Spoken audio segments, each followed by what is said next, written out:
ప్రభుత్వంలో భాగస్వామ్యంలో ఉన్న కార్యకర్తలు కానీ, మా సహచర ఎమ్మెల్యేలు కానీ, మీరు వ్యక్తిగతంగా ఏ తప్పులు చేసినా అది ప్రభుత్వం మీద పడుతుంది. అలాంటి తప్పులు జరగకుండా చూసుకోండి.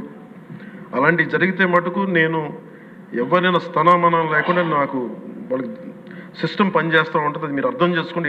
నేను ఏ ఉద్దేశంతో చెప్తానని చెప్పారు అధ్యక్ష. ఇలాంటి తప్పులు జరిగితే అవి వ్యక్తులు చేసిన తప్పులు పార్టీలకు కానీ ప్రభుత్వానికి కానీ చెడ్డ పేరు రాకూడదు.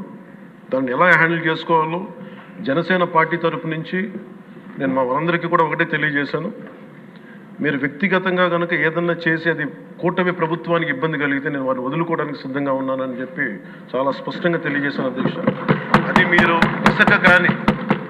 ఇసుక విధానాల్లో కానీ, మైనింగ్ విధానాల్లో కానీ ఏ రకంగానా సరే గత ప్రభుత్వం చేసింది కదా మేము కూడా చేస్తామని ఎవరన్నా నాకు జనసేన పార్టీ తరపు నుంచి ఎవరన్నా సరే ఉంటే వారిని నియంత్రించే బాధ్యత, వారిని సరిచేసే బాధ్యత మేము తీసుకుంటాం. అలాగే ఈ క్రమంలో తప్పులు చేస్తే విధునీతిలో ఒకటి చెప్తారు, ఒక గ్రామం కోసం ఒక కుటుంబాన్ని, ఒక రాజ్యం కోసం ఒక గ్రామాన్ని వదులుకోక తప్పదు. అలాగే నాలాంటి వాడు కూడా తప్పులు చేసిన అధ్యక్ష చాలా నిస్సందేహంగా నాలాంటి వాడిని కూడా శిక్షించాలి అధ్యక్ష. అలాంటి బలమైన సంకేతం ప్రజలకు పంపించాలి అధ్యక్ష.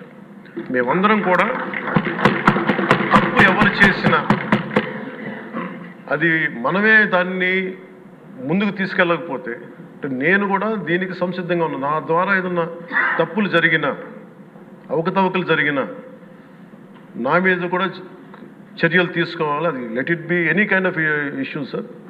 అది నేను నా వంతుగా నేను మీకు తెలియజేస్తున్నాను. I will be liable if I do any mistake as long as I hold this responsibility.